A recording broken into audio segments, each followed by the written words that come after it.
Gabriel, tu vas payer les 45 000 $ de mon mariage, ou tu perdras ta mère pour toujours. La voix de ma mère a tranché l'air du restaurant français comme une lame acérée. Elle était assise en face de moi, vêtue d'une robe rouge qui coûtait plus cher que mon salaire mensuel, avec son nouveau mari, Richard, à ses côtés, arborant un sourire prédateur qui me rappelait un vautour apercevant une charogne. Je m'arrêtai, la fourchette à mi-chemin de ma bouche, les observant tous les deux avec le même calme que j'utilisais pour analyser des contrats problématiques dans mon cabinet d'avocat. « Pardon ?» dis-je en posant lentement ma fourchette sur mon assiette. « Tu as dit 45 000 $.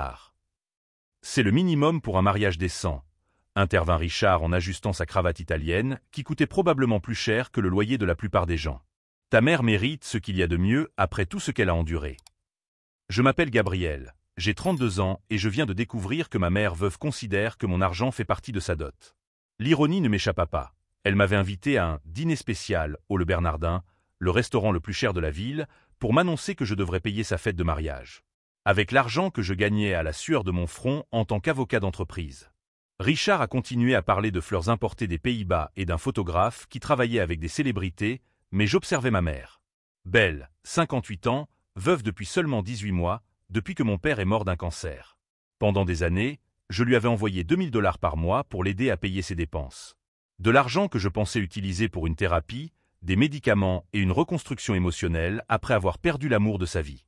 Apparemment, je finançais sa chasse à un nouveau mari. « Gabriel, » dit ma mère, sa voix prenant ce ton manipulateur que je connaissais depuis mon enfance, quand je voulais un jouet coûteux ou la permission de faire quelque chose de dangereux, ton père m'a laissé suffisamment d'argent, mais je veux le garder pour notre sécurité future. Tu es mon fils. C'est ton devoir de veiller au bonheur de ta mère.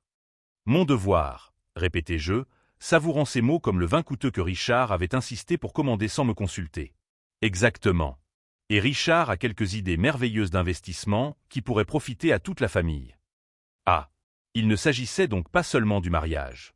Il s'agissait d'avoir un accès total à mes ressources. Richard se pencha en avant, visiblement à l'aise d'avoir pris le contrôle d'une conversation qui aurait dû avoir lieu entre une mère et son fils. « Gabriel, je suis agent immobilier depuis 15 ans. J'ai des relations qui peuvent tripler n'importe quel investissement en 6 mois. Considérez cela comme un prêt familial avec une garantie de rendement généreuse. » J'acquiesçai pensivement, remarquant qu'il évitait tout contact visuel lorsqu'il parlait de garantie et que ses mains bougeaient nerveusement lorsqu'il mentionnait des chiffres précis. « Et si je refuse ?» demandai-je d'une voix parfaitement calme. Le silence qui suivit fut assourdissant. Ma mère échangea un rapide regard avec Richard, un de ces regards que les couples développent lorsqu'ils complotent ensemble. Puis elle redressa les épaules et adopta la posture que je connaissais si bien depuis mon enfance. C'était la même expression qu'elle avait lorsqu'elle voulait quelque chose et qu'elle était prête à tout détruire pour l'obtenir. « Alors tu n'es pas le fils que je pensais avoir élevé, » dit-elle d'une voix glaciale. « Et il est peut-être temps de reconsidérer le type de relation que nous voulons avoir à l'avenir. Surtout que Richard et moi envisageons de fonder une nouvelle famille. » La menace planait au-dessus de la table comme une fumée toxique. Une nouvelle famille. Comme si j'étais un pion jetable dans un vieux jeu. Mais alors qu'ils attendaient ma réaction émotionnelle, larmes, supplications, capitulation immédiate, je me suis souvenu d'un événement crucial qui s'était produit la semaine dernière. Ma secrétaire avait mentionné un appel étrange. Quelqu'un se faisant passer pour un enquêteur m'avait interrogé sur mes horaires, ma situation financière, si j'avais de la famille proche, combien je gagnais, où j'investissais. À l'époque, j'avais pensé qu'il s'agissait de spam ou d'une tentative d'arnaque. Maintenant, en regardant Richard ajuster à nouveau sa cravate hors de prix et ma mère éviter mon regard, j'ai réalisé qu'il n'y avait rien de fortuit dans ce dîner. Ils avaient tout planifié minutieusement. Ils avaient fait des recherches sur ma situation. Ils avaient même choisi le lieu. Ce qu'ils ne savaient pas, c'est que j'avais moi aussi préparé certaines choses. Si vous aimez cette histoire de manipulation familiale et que vous voulez découvrir comment un simple chantage émotionnel s'est transformé en la plus grande leçon de vie que ma mère ait jamais reçue, n'oubliez pas de vous abonner à la chaîne. Car lorsque Richard a fini de parler des « avantages mutuels » de cet arrangement familial, j'ai simplement souri et dit « Bien sûr, maman. Je vais payer les 45 000 $. Le soulagement qui s'est dessiné sur leur visage était presque comique. Mais ils ne savaient pas que ce serait la décision la plus coûteuse de leur vie. Richard Spencer n'était pas le genre d'homme avec qui ma mère sortait habituellement. À 46 ans, il avait l'air soigné de quelqu'un qui vendait des maisons de luxe à des gens riches, mais quelque chose dans son regard me rappelait les requins que j'avais vus dans des documentaires, toujours calculateurs, toujours à la recherche de leur prochaine proie. « Gabriel, » dit-il en se penchant vers moi avec ce sourire de vendeur qui fonctionnait probablement avec des veuves vulnérables. Je veux que vous sachiez que vos inquiétudes sont tout à fait compréhensibles. Un fils protecteur qui prend soin de sa mère. C'est admirable.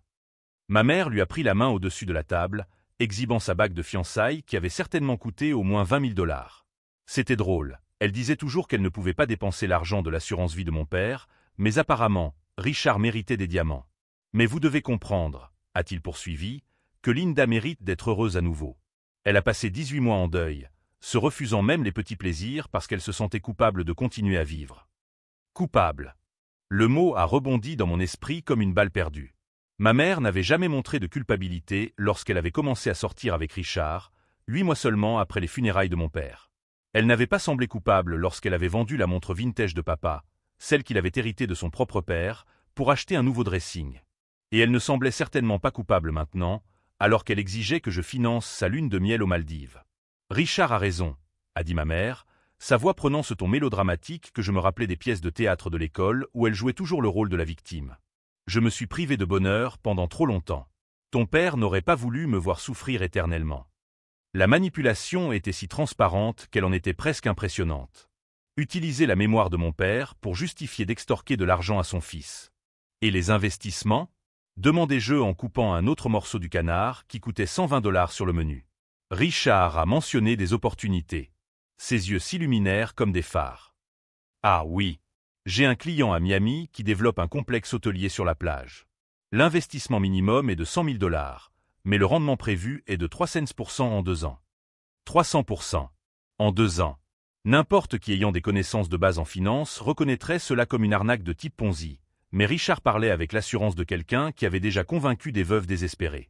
Intéressant, murmurai-je en observant qu'il évitait de mentionner des détails spécifiques tels que le nom de l'entreprise, les permis de construire ou les études de faisabilité. Et avez-vous déjà investi votre propre argent dans ce projet ? Une pause presque imperceptible. Bien sûr. Je suis l'un des premiers investisseurs. Mensonge. J'avais fait des recherches sur Richard Spencer la semaine précédente, après que ma secrétaire m'ait mentionné cet appel étrange. J'avais découvert qu'il avait fait faillite 2 fois au cours des 10 dernières années, toujours après des escroqueries immobilières qui avaient échoué. Sa licence de courtier avait été suspendue au Nevada pour pratiques douteuses. Mais le plus intéressant, c'est qu'il avait un schéma récurrent, toujours des veuves avec une assurance vie substantielle, toujours des promesses d'investissement miraculeux, toujours des mariages précipités suivis de divorces financièrement dévastateurs. Gabriel, m'interrompit ma mère, tu es trop silencieux. J'espère que tu ne juges pas notre bonheur. Notre bonheur. Comme si Richard faisait partie de la famille depuis des années, et non un prédateur qui était apparu dans sa vie au moment où elle était le plus vulnérable. Je suis juste en train de digérer tout ça, répondis-je honnêtement. Ça fait beaucoup d'informations. C'est simple, dit Richard, son masque de patience commençant à se fissurer légèrement. Tu nous prêtes l'argent pour le mariage, nous investissons le rendement, et dans 2 ans, tu récupères 3 fois ce que tu as prêté. Tout le monde y gagne. Prêter. Choix de mots intéressant. Aucun contrat n'avait été mentionné, aucune garantie offerte. Seulement la parole d'un homme qui avait fait faillite 2 fois en promettant de l'argent facile. Et si j'ai besoin de l'argent avant ? Demandai-je. Tu n'en auras pas besoin, répondit rapidement ma mère. Tu as ton salaire, ton appartement est payé, tu n'as pas de famille à charge. Pourquoi aurais-tu besoin de 45 000 $? La question en révélait plus qu'elle ne le pensait. Ils avaient vraiment enquêté sur ma situation financière. Ils connaissaient mon appartement, mes dépenses, probablement même mon compte d'épargne. Richard se pencha encore plus vers moi et baissa la voix pour prendre un ton conspirateur. Gabriel, je vais être franc avec toi. Ta mère souffre de dépression depuis la mort de ton père. Ce mariage, cette nouvelle chance d'être heureuse, c'est peut-être exactement ce dont elle a besoin pour guérir complètement. La dépression. Il jouait maintenant la carte de la santé mentale, suggérant que je serais responsable du bien-être psychologique de ma mère si je refusais de payer les diamants et la lune de miel. Il a raison, murmura ma mère, les yeux remplis de larmes qui semblaient parfaitement synchronisées. Certains jours, je n'arrive même pas à sortir du lit. Mais quand je suis avec Richard, quand je pense à notre avenir ensemble, je me sens à nouveau vivante. Ses larmes étaient sincères, ce qui rendait tout cela encore plus troublant. Elle croyait vraiment que cet homme était son salut, que 45 000 $ lui achèteraient le bonheur éternel. Ou peut-être savait-elle exactement ce qu'elle faisait et se moquait-elle des conséquences pour moi. Je comprends, dis-je finalement. Vous voulez une réponse aujourd'hui? Eh bien, Richard vérifia sa fausse Rolex. J'avais appris à reconnaître les imitations pendant mon travail dans la lutte contre la fraude en entreprise. Le wedding plané a besoin du dépôt avant vendredi pour garantir les dates. Et l'investissement à Miami a une fenêtre limitée. Bien sûr que oui. Il y avait toujours une urgence avec les escrocs.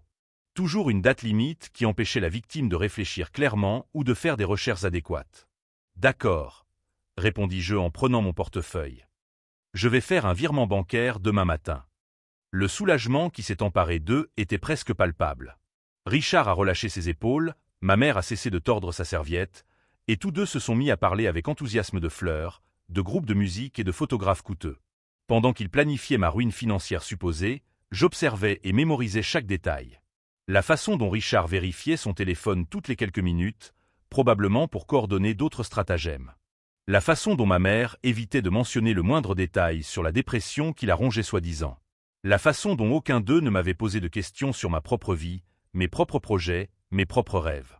Pour eux, je n'étais qu'un distributeur automatique humain. Ce qu'ils ne savaient pas, c'est que j'avais enregistré toute la conversation avec une application discrète sur mon téléphone. Que j'avais des copies des relevés bancaires de Richard, y compris ses 2 faillites et sa licence suspendue. Que j'avais engagé un détective privé la semaine précédente pour documenter chacun de leurs mouvements. Et que le virement bancaire que j'allais effectuer le lendemain n'était que la première étape d'un jeu bien plus complexe qu'il ne l'imaginait. Alors que Richard réglait l'addition avec une carte de crédit probablement à découvert, j'ai souri et dit « Je suis heureux que vous soyez heureux ». Et je l'étais. Parce que le bonheur fondé sur l'argent volé est notoirement fragile. Et j'étais sur le point de prouver à quel point elle pouvait être fragile. Le lendemain matin, j'ai effectué le virement bancaire de 45 000 $ sur le compte que Richard m'avait fourni. L'argent a quitté mon compte d'épargne comme le sang d'une plaie ouverte, mais j'avais besoin qu'il se sente en sécurité, confiant, invincible. 3 heures plus tard, ma mère m'a appelé. « Gabriel, mon chéri, tu ne peux pas imaginer à quel point nous te sommes reconnaissants. » Sa voix débordait d'une joie que je n'avais pas entendue depuis des années. Richard a déjà contacté l'organisateur de mariage et le photographe. Tout est en cours. C'est génial, maman. Je suis heureux que vous soyez heureux. Et à propos de l'investissement, a-t-elle poursuivi en baissant la voix, Richard a dit que plus tôt nous investirions, plus le retour serait important. As-tu encore un peu d'argent disponible? Peut-être 20 000 de plus? 20 000 de plus. Leur appétit grandissait.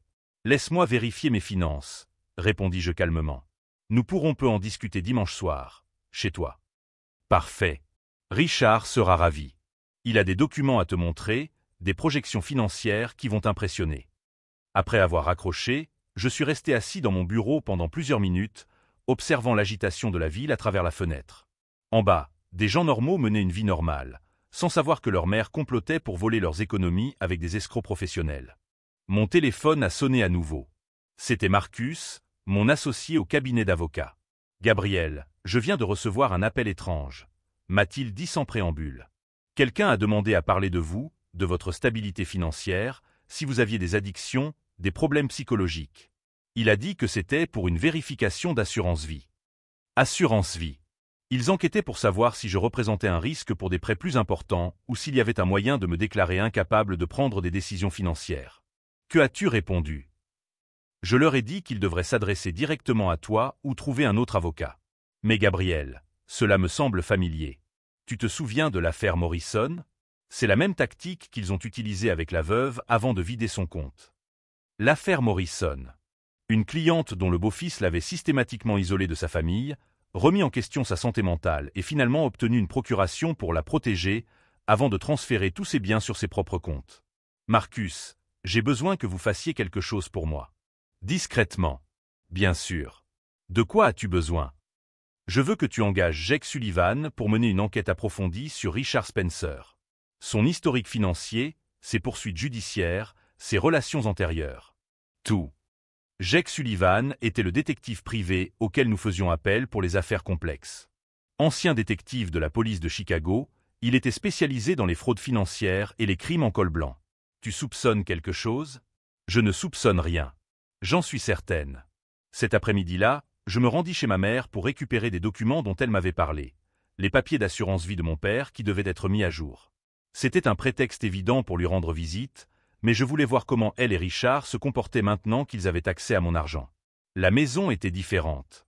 De nouveaux meubles dans le salon, un canapé en cuir qui devait coûter au moins 8 000 $.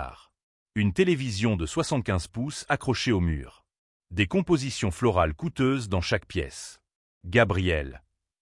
Richard est sorti de la cuisine, vêtu d'un peignoir en soie et de pantoufles en cuir. À 3 heures de l'après-midi, un mardi. Quelle merveilleuse surprise! Tu es à la maison aujourd'hui? J'ai pris mon après-midi pour fêter notre nouvelle entreprise, dit-il en gesticulant vaguement en direction des achats coûteux. Ta mère est au salon de beauté pour un soin du visage. Un soin à 250 $, mais elle mérite bien d'être chouchoutée. 250 $. En une journée. Avec mon argent. Ça va bien au travail? Demandai-je. Mieux que jamais. En fait, je viens de conclure une grosse affaire. Un client à Miami, exactement le projet dont je t'ai parlé hier. Le timing ne pouvait pas être meilleur. Il m'a conduit à la cuisine, où il a ouvert une bouteille de champagne qui coûtait plus cher que mon déjeuner moyen. Pour célébrer notre partenariat familial, a-t-il dit en servant 2 coupes. Partenariat familial. Comme si voler l'argent de son beau-fils était une entreprise commune. Richard, à propos de ces investissements, avez-vous des documents, des contrats, des études de faisabilité? Bien sûr. En fait, j'ai apporté quelques documents pour que vous les examiniez. Il a sorti un dossier du comptoir de la cuisine. Je sais que vous êtes avocat, vous apprécierez donc l'attention portée aux détails juridiques. À première vue, les documents étaient impressionnants. Du papier à en-tête élégant, des graphiques colorés, des projections financières qui semblaient prometteuses. Mais ma formation juridique m'avait appris à regarder au-delà des belles apparences. Les permis de construire étaient datés de l'année précédente, mais les documents indiquaient que la construction devait commencer le mois suivant. Les noms des investisseurs mentionnés comprenaient des personnes qui, après une rapide recherche sur Google, s'avéraient être décédées depuis des années. Et l'adresse de la société à Miami correspondait à un parking vide. Impressionnant, ai-je dit en fermant le dossier. Puis-je en prendre une copie pour que mon comptable l'examine? Bien sûr, bien sûr. Mais Gabriel, son expression est devenue plus sérieuse. Nous devons agir rapidement. La période d'investissement se termine vendredi. Après cela, les prochains investisseurs sur la liste auront la priorité. Il y avait toujours une urgence. Toujours une date limite artificielle pour empêcher une analyse approfondie. Je comprends. Vous avez dit que vous aviez déjà investi votre propre argent? Oui, 50 000 $ de ma poche. Tout ce que j'ai pu rassembler. Il rit nerveusement. Linda a trouvé que j'étais imprudent, mais parfois, il faut prendre des risques pour remporter de grandes victoires. 50 000 $ qu'il n'avait pas, investis dans un projet qui n'existait pas, pour convaincre d'autres personnes de lui confier leur argent. Lorsque ma mère est revenue du salon, son visage rayonnait grâce aux soins coûteux et à l'espoir d'une richesse facile. Elle m'a serré dans ses bras avec l'enthousiasme de quelqu'un qui avait trouvé la solution à tous ses problèmes financiers futurs. Gabriel, mon chéri, tu as apporté le chéquier? Richard a dit que plus nous investissons au départ, plus notre part des bénéfices sera importante. En fait, maman, j'ai d'abord quelques questions à poser sur le projet. Son sourire vacilla légèrement. Quel genre de questions? Des questions techniques. En tant qu'avocat, je dois comprendre parfaitement tout investissement avant de le recommander à mes clients. Tes clients? Interrompit Richard. Tu envisages d'amener d'autres investisseurs? C'est possible. Si le rendement est aussi garanti que vous le dites, il serait irresponsable de ne pas partager cette opportunité. Je vis Richard et ma mère échanger un autre de ces regards complices. Plus d'investisseurs signifiait plus d'argent, mais aussi plus de contrôle, plus de questions, plus de risques d'être exposés. Eh bien, dit Richard avec prudence, ce projet particulier a une capacité limitée. Nous devrions peut-être le garder dans la famille pour l'instant. Bien sûr. Gardez ça dans la famille. Où les victimes étaient plus fiables et moins susceptibles de poser des questions difficiles. Ce soir-là, je suis rentré chez moi avec la certitude absolue que ma mère avait choisi un criminel plutôt que son propre fils. Elle n'était pas dupe, elle collaborait activement à l'arnaque. La douleur de cette prise de conscience était différente de tout ce que j'avais connu auparavant. Perdre un père à cause d'un cancer était dévastateur, mais compréhensible. Perdre une mère à cause de la cupidité était une trahison qui me blessait plus profondément que n'importe quelle blessure physique. Mais tandis que j'essayais d'accepter cette réalité brutale, quelque chose d'autre prenait forme dans mon esprit. Ce n'était pas une rage aveugle ou un désir de vengeance émotionnelle. C'était quelque chose de plus froid, de plus calculé, de plus chirurgical. C'était la justice. S'il voulait jouer avec l'argent, je jouerais le jeu. Mais selon mes règles. Et quand ce serait fini, il comprendrait exactement le prix réel à payer pour avoir tenté de tromper quelqu'un qui avait consacré sa carrière à étudier la façon dont les criminels pensent, dont les escrocs opèrent et dont la loi punit ceux qui détruisent des familles pour s'enrichir facilement. J'ai pris mon téléphone et j'ai appelé Jake Sullivan. Jake, c'est Gabriel. Je dois accélérer l'enquête dont Marcus m'a parlé. Et j'ai besoin d'autre chose. Je veux tous les détails sur les relations passées de Richard Spencer.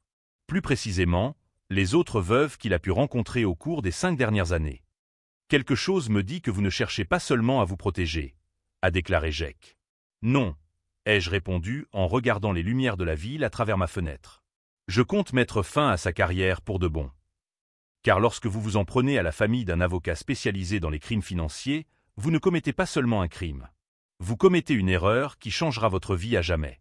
Le vendredi matin, Jake Sullivan est arrivé à mon bureau avec un dossier plus épais qu'un dictionnaire et une expression qui mêlait admiration professionnelle et dégoût sincère. Gabriel, en 20 ans d'enquête sur des escrocs, je n'ai jamais vu un schéma aussi systématique, a-t-il déclaré en étalant des photos et des documents sur mon bureau. Richard Spencer n'est pas seulement un criminel. C'est un prédateur spécialisé. Les preuves étaient accablantes. Cette femme veuve au cours des 8 dernières années. Toutes âgées de 50 à 65 ans. Toutes bénéficiant d'une assurance vie substantielle.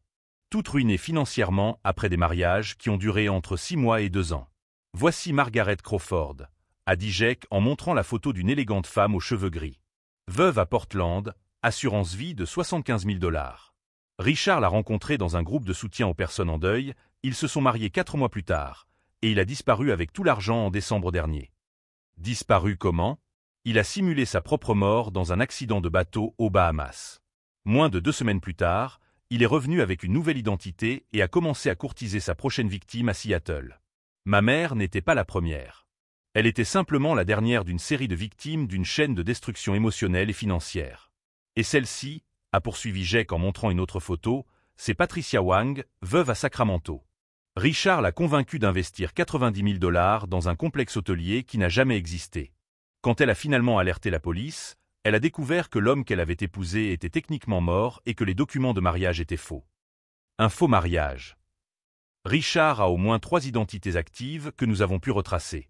Des faux documents de qualité professionnelle, des histoires élaborées, même de fausses références professionnelles. Cet homme n'est pas un amateur qui improvise. Il s'agit d'une organisation criminelle. J'ai sorti la photo de ma mère de mon portefeuille et l'ai placée à côté de celle des autres victimes. Le schéma était évident. Des femmes intelligentes, indépendantes, en deuil, toutes vulnérables au moment précis où elles avaient besoin de croire qu'il y avait encore de l'amour dans leur vie. Mais Gabriel, a dit Jake en se penchant vers moi, il y a quelque chose de différent cette fois-ci. D'après les conversations que j'ai pu enregistrer pendant la surveillance, Richard parle d'un grand final. Apparemment, l'argent du mariage n'est qu'un échauffement. Que veux-tu dire? Il prévoit de te faire signer une procuration. Ils auront ainsi un accès complet à tes comptes, à ton appartement, à tes investissements. Richard a mentionné quelque chose à propos d'une retraite anticipée après ce travail. La froideur avec laquelle il parlait de détruire ma vie était presque impressionnante. Comme si je n'étais qu'un numéro sur une feuille de calcul. Il y a plus, a poursuivi Jake. Ta mère n'est pas seulement une victime dans cette affaire. Elle collabore activement. Nous avons trouvé des enregistrements d'appels entre elle et 2 des anciennes victimes de Richard, soi-disant pour vérifier ses références. Mais elle n'a jamais mentionné ses mariages précédents ni ses faillites. Ma mère était au courant. Du moins en partie. Et elle avait choisi de continuer malgré tout. Que recommandez-vous? Légalement, nous avons suffisamment de preuves pour intenter des poursuites pénales dans 3 États. Mais cela prendrait des années et Richard s'enfuirait probablement du pays avant le premier procès. Il a des comptes offshore, des passeports alternatifs, toute l'infrastructure nécessaire pour disparaître. Jake fit une pause, étudiant mon expression. Mais vous êtes un avocat spécialisé dans les crimes financiers. Je suis sûr qu'il existe des méthodes plus créatives pour régler cela. Créatives. C'était une façon polie de me suggérer d'utiliser ma connaissance des failles juridiques et des tactiques d'entreprise pour créer des conséquences plus immédiates et permanentes. J'ai besoin de 72 heures, dis-je finalement. Continuez la surveillance, mais discrètement. Je veux qu'il se sente en sécurité jusqu'à ce que je sois prêt. Cet après-midi-là, ma mère m'a rappelé. Gabriel, mon chéri, Richard a une idée merveilleuse. Pourquoi ne dînerions-nous pas à la maison dimanche? Je te préparerai ton roast beef préféré et nous pourrons discuter de quelques opportunités d'investissement supplémentaires. Bien sûr, maman. J'ai hâte d'y être. Et Gabriel, tu devrais peut-être apporter tes documents financiers. Richard aimerait examiner ton portefeuille et te suggérer quelques optimisations. Mes documents financiers. Le jargon professionnel pour me faire signer des papiers qui leur transféreraient tout ce que je possédais. Des documents spécifiques. Oh, tu sais, tes relevés bancaires, tes informations sur tes investissements, peut-être l'acte de propriété de ton appartement. Richard a dit qu'il y avait quelques réformes fiscales qui pourraient te profiter considérablement. Des réformes fiscales qui profiteraient considérablement à Richard Spencer, plus précisément. Parfait. Je vais m'en occuper. Et je m'en occuperai. Mais pas comme il le pensait. Après avoir accroché, j'ai passé les 4 heures suivantes à mettre au point ce que j'ai secrètement appelé l'opération miroir. Utiliser les propres méthodes de Richard contre lui, mais avec des ressources légales qu'il n'avait jamais eues. Si vous suivez cette histoire de manipulation familiale et que vous voulez découvrir comment un avocat peut utiliser le système juridique pour créer une justice poétique parfaite, n'oubliez pas de vous abonner à la chaîne, car ce qui s'est passé dimanche a été la leçon la plus satisfaisante que j'ai jamais donnée sur les conséquences. Première phase. J'ai documenté chaque transaction financière que Richard avait effectuée avec l'argent du mariage. Jack a découvert qu'il avait utilisé mon virement pour payer des dettes de carte de crédit au nom de fausses identités, crime fédéral numéro 1. Deuxième étape. J'ai créé une société d'investissement fictive avec des documents juridiques irréprochables et j'ai enregistré Richard comme associé à son insu, piège juridique numéro 2. Troisième étape. J'ai préparé de faux documents de procuration qui lui donnaient un accès temporaire à des comptes bancaires que je contrôlais entièrement, mais qui semblaient contenir beaucoup plus d'argent qu'ils n'en contenaient réellement. Appât numéro 3. Le lundi matin, Richard Spencer pensait qu'il était à 72 heures de prendre sa retraite en tant que millionnaire. En réalité, il était à 72 heures de découvrir que tenter de tromper un expert en crime financier était la plus grave erreur que l'on puisse commettre. Car lorsque vous vous en prenez à la famille de quelqu'un qui passe ses journées à étudier précisément la façon dont les criminels pensent et opèrent, vous ne commettez pas seulement un crime. Vous donnez une masterclass sur le fonctionnement réel de la justice lorsqu'elle est appliquée avec une précision chirurgicale. Le dimanche est arrivé avec un ciel nuageux et une sensation de tempête imminente qui correspondait parfaitement à mes plans. J'ai conduit jusqu'à la maison de ma mère avec un porte-documents en cuir marron rempli de documents soigneusement préparés, certains authentiques, d'autres minutieusement falsifiés, tous destinés à créer l'illusion parfaite. Richard a ouvert la porte avant même que je sonne, vêtu d'un costume qui coûtait plus cher que le salaire mensuel de la plupart des gens. Son sourire était prédateur, comme un requin qui sent le sang dans l'eau. Gabriel. Quelle ponctualité impeccable. Ta mère est en train de finir le roast beef et je viens d'ouvrir une bouteille de vin pour célébrer notre nouveau partenariat. Partenariat. Ce mot avait un goût amer. Ma mère est sortie de la cuisine vêtue d'une nouvelle robe que j'ai reconnue comme provenant d'une boutique chic du centre-ville. Encore plus de mon argent transformé en vanité alors qu'il prévoyait de me saigner à blanc. Gabriel, mon chéri. Elle m'a serré dans ses bras avec un enthousiasme théâtral. Je suis tellement impatiente de discuter des opportunités que Richard a préparées pour toi. La table était dressée avec la porcelaine fine qui avait appartenu à ma grand-mère, ironique qu'ils utilisent des reliques de famille pour célébrer le vol de la famille. Une bouteille de champagne français reposait dans un seau à glace, à côté des verres en cristal réservés aux occasions spéciales. Avant de commencer, dit Richard en me faisant signe de m'asseoir, je dois vous dire que j'ai été impressionné par votre décision de nous faire confiance. Cela montre une grande maturité financière que de reconnaître quand on a besoin de conseils spécialisés. Les conseils d'un homme qui avait fait faillite 2 fois et volé 7 veuves. En fait, ai-je poursuivi en ouvrant mon porte-documents, j'ai apporté quelques documents qui pourraient vous intéresser. Des relevés bancaires, des informations sur vos investissements, certaines choses que vous avez mentionnées. Les yeux de Richard se sont illuminés comme des lumières de Noël. Il se pencha sur les papiers que j'avais étalés sur la table, étudiant les chiffres qui indiquaient des soldes impressionnants, tous méticuleusement falsifiés, mais suffisamment convaincants pour nourrir sa cupidité. « Mon Dieu, Gabriel, murmura-t-il, la voix pleine d'admiration feinte. Vous avez beaucoup plus de succès financier que nous ne l'imaginions. Le cabinet d'avocats a été très rentable, répondis-je modestement. Et j'ai fait quelques investissements qui ont pris beaucoup de valeur. Ma mère s'approcha, lisant par-dessus l'épaule de Richard. Ses yeux s'écarquillèrent lorsqu'elle vit les chiffres. Gabriel, mon chéri, pourquoi n'as-tu jamais mentionné ces comptes? C'est près de 2 millions d'actifs liquides. 2 millions qui n'existaient que sur le papier et dans leur imagination cupide. J'ai toujours préféré rester discret, répondis-je. Mais vous avez raison. Il est temps d'être plus agressif en matière d'investissement. Richard, à propos de ce projet à Miami. Oui, excellent timing. Il sortit son propre dossier et étala les documents frauduleux que j'avais déjà examinés. Comme je l'ai mentionné, la fenêtre d'investissement se ferme demain. Mais avec vos ressources, nous pouvons garantir une part beaucoup plus importante des bénéfices. Combien recommandez-vous? Richard et ma mère ont échangé un regard rapide. Je pouvais presque entendre les calculs cupides qui se bousculaient dans leur tête. Eh bien, dit Richard avec prudence, compte tenu de votre solide portefeuille, quelque chose comme 500 000 garantirait des rendements vraiment significatifs. 500 000 $. Leur appétit avait augmenté de façon exponentielle. 500 000, c'est très précis, fis-je remarquer. Comment êtes-vous arrivé à ce chiffre? L'expérience du marché, répondit rapidement Richard. C'est le point d'entrée idéal pour maximiser l'effet de levier sans exposition excessive au risque. Du jargon financier pur et sans signification, mais prononcé avec l'assurance de quelqu'un qui avait répété ces mots à d'autres veuves vulnérables. Il y a une chose, ai-je poursuivi en feignant l'hésitation.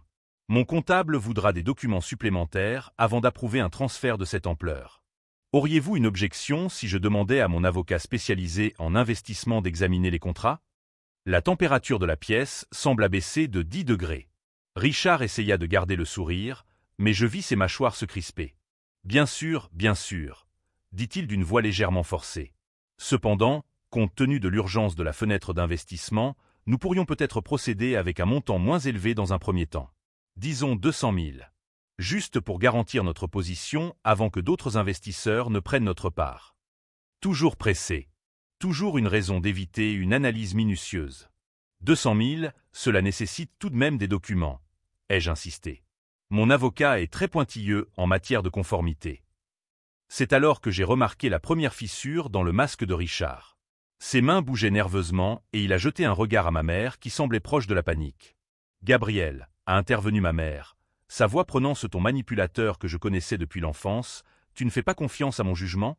Richard a déjà prouvé son expertise. Ces vérifications juridiques inutiles ne feront que retarder notre opportunité. En fait, maman, il y a quelque chose dont j'aimerais discuter au sujet de l'expertise. J'ai pris mon téléphone et l'ai posé sur la table. Je viens de recevoir des informations intéressantes sur des investissements à Miami. Richard s'est raidi comme une statue. Quel genre d'informations? A-t-il demandé, la voix soigneusement contrôlée. Eh bien, j'ai appelé la commission d'urbanisme de Miami pour vérifier les détails de ce complexe hôtelier. Conversation fascinante. Le silence qui a suivi était aussi épais que du miel. Ma mère regardait Richard et moi avec une confusion croissante, tandis que Richard semblait calculer rapidement ses options de fuite. « Et alors ?» a demandé ma mère lorsque le silence est devenu insupportable. J'ai découvert que l'adresse que Richard a donnée correspond à un parking abandonné. Il n'y a aucun projet de développement approuvé, aucun permis de construire, aucune inscription d'entreprise. Je gardais une voix parfaitement calme. En fait, il n'y a absolument rien à Miami en rapport avec les documents que vous m'avez montrés. Le sang quitta le visage de Richard comme l'eau d'une baignoire percée. Il doit y avoir un malentendu, marmonna-t-il, mais sa voix avait perdu toute son assurance. Il doit y en avoir un, en effet, acquiesçai-je. D'autant plus que j'ai également découvert que Richard Spencer, ce Richard Spencer, a fait faillite 2 fois au cours des 10 dernières années, et que sa licence d'agent immobilier a été suspendue dans le Nevada pour pratiques frauduleuses. Ma mère se tourna vers Richard avec une expression d'horreur grandissante. « Richard, de quoi parle-t-il » Mais je n'avais pas fini. Il y a plus, maman. Beaucoup plus. Par exemple, j'ai découvert que Richard a un comportement intéressant. Au cours des 8 dernières années, il s'est rapproché de cette veuve différente. Tout avait une assurance vie importante. Tout ont été ruinés financièrement après des mariages qui ont duré entre 6 mois et 2 ans. Richard s'est levé brusquement, sa chaise raclant le sol. C'est absurde. Gabriel, vous confondez clairement. Margaret Crawford à Portland. Les jeux interrompus en sortant des photos de mon dossier. Patricia Wang à Sacramento. Dorothy Sheffield à Phoenix. Dois-je continuer? Les photos s'étalèrent sur la table comme les cartes d'un jeu macabre. Cette femme souriante le jour de leur mariage, qui allait se transformer en cauchemar financier. Ma mère prit l'une des photos, les mains tremblantes. Qui sont ces femmes? Les autres épouses de Richard. Ou plutôt, ses autres victimes. La révélation frappa ma mère comme un coup de poing. Elle s'enfonça dans sa chaise, toujours la photo à la main, son visage passant par toute une gamme d'émotions. Choc, déni, compréhension progressive et enfin horreur absolue. « Richard » murmura-t-elle, « est-ce vrai ?» Mais Richard était passé du déni à une sorte de calcul désespéré. Ses yeux parcouraient rapidement la pièce, cherchant clairement une issue. « Linda, tu ne peux pas croire ces accusations. Gabriel essaie manifestement de saboter notre bonheur par jalousie ou... » Jalousie. J'ai ri pour la première fois de l'après-midi. « Richard, tu crois que je suis jalouse d'un criminel de carrière spécialisé dans le vol de veuves vulnérables ?» J'ai repris mon téléphone et l'heure et montré l'écran. Cet enregistrement est celui de notre conversation de vendredi, où vous avez discuté de la manière de me faire signer des documents de procuration. Plutôt compromettant, étant donné que le complot en vue de commettre une fraude est un crime fédéral. La compréhension finale frappa Richard comme un train à grande vitesse. Ses yeux s'écarquillèrent lorsqu'il réalisa non seulement qu'il avait été découvert, mais que chacun de ses mouvements avait été documenté, enregistré, catalogué. « Vous, dit-il lentement, vous saviez depuis le début. Je le savais depuis le premier appel étrange à mon bureau, où vous vous êtes enquis de ma stabilité financière. Vous n'avez pas été très discret. Je rassemblais soigneusement les faux documents. En fait, toute cette comédie de ces derniers jours avait pour but de recueillir des preuves supplémentaires. Des preuves pourquoi ? Demanda ma mère, d'une voix faible et brisée. Pour le FBI, pour commencer. La fraude électronique traverse les frontières des États, surtout lorsqu'elle implique plusieurs victimes dans plusieurs États. Également pour le ministère public des 3 États où Richard a laissé ses autres victimes. Et pour les avocats qui représentent les familles d'au moins 2 des femmes qu'il a volées. Richard tituba en arrière comme s'il avait reçu un coup de poing. Vous ne pouvez pas. Vous n'avez pas assez de preuves. Nous avons plus que suffisamment de preuves, répliquai-je calmement. Jake Sullivan, le détective privé que j'ai engagé, a méticuleusement documenté chaque aspect de vos opérations. Les registres financiers, les faux documents, même des enregistrements de vous en train de planifier comment me manipuler pour que je signe des procurations. Richard était devenu livide. Ses mains tremblaient visiblement tandis qu'il s'appuyait sur la table. « Et ma mère » demandai-je en me tournant vers elle. C'est la partie la plus triste de toute cette histoire. Elle m'a regardé, les yeux remplis de larmes, mais essayant encore de garder le contrôle. « Gabriel, je ne savais pas pour les autres femmes. Tu dois me croire. Tu ne savais peut-être pas pour toutes, maman. Mais tu en connaissais certaines. Jake a trouvé des enregistrements d'appels entre toi et 2 des anciennes victimes de Richard. Tu les as contactées soi-disant pour vérifier ses références. La dernière trace de couleur disparut de son visage. Tu connaissais au moins une partie de son passé et tu as choisi de continuer quand même. Parce que tu pensais pouvoir contrôler la situation. Ou parce que tu as décidé que voler ton propre fils en valait la peine. » Le silence qui suivit ne fut rompu que par le tic-tac de l'horloge de la cuisine et la respiration haletante de Richard, qui semblait avoir du mal à comprendre l'ampleur de sa situation. « Alors, dit-il enfin, que va-t-il se passer maintenant ?» Je souris, pas un sourire de victoire, mais celui de la satisfaction professionnelle d'un avocat qui a monté un dossier parfait. « Maintenant, Richard, vous avez 2 options. Option 1. Je peux remettre toutes les preuves que j'ai recueillies aux autorités fédérales cet après-midi. Compte tenu du nombre de victimes et du montant total de l'argent volé, vous risquez probablement entre 15 et 20 ans de prison fédérale. » Il déglutit. Option 2, vous disparaissez. Pour toujours. Quittez le pays, changez à nouveau d'identité et ne contactez plus jamais ma mère ni aucun membre de ma famille. En échange, je vous donne 48 heures avant de remettre les preuves aux autorités. « Et l'argent du mariage ?» demanda-t-il désespérément. « Les 45 000 $ que j'ai transférés sur ton compte ? Ils ont déjà été gelés par le FBI. Il se trouve que lorsque tu utilises de l'argent obtenu frauduleusement pour payer des dettes de carte de crédit sous de faux noms, tu commets des crimes fédéraux supplémentaires. » L'expression de Richard devint complètement vide. Il comprit enfin qu'il n'y avait pas d'issue, aucune manipulation ni aucun charme qui pourrait le sauver cette fois-ci. « 48 heures, répéta-t-il machinalement. 48 heures, confirmai-je. Et Richard, si tu essaies de contacter ma mère, si tu essaies de revenir, si tu essaies de te venger de quelque manière que ce soit, je remettrai immédiatement les preuves à la police et je m'assurerai personnellement que tu subisses toutes les conséquences légales possibles. » Il acquiesça lentement, prit ses clés sur la table et se dirigea vers la porte sans un mot. Le bruit de la porte qui se referma résonna dans la maison comme un coup de feu final. Ma mère et moi restâmes assis en silence pendant plusieurs minutes, le poids de la révélation planant entre nous comme une fumée toxique. « Gabriel, murmura-t-elle enfin, peux-tu me pardonner ? Je la regardais, cette femme qui m'avait élevé, qui m'avait appris à faire du vélo, qui avait été à mes côtés lors des funérailles de mon père, et qui avait ensuite comploté pour me voler avec un criminel professionnel. « Maman », ai-je dit calmement, le pardon n'est pas quelque chose que l'on demande quand on se fait prendre. C'est quelque chose que l'on construit à travers de véritables changements au fil du temps. Des larmes ont commencé à couler sur son visage. Qu'est-ce que je vais faire maintenant? C'était une question qu'elle aurait dû se poser avant de décider que mon argent était la solution à ses problèmes.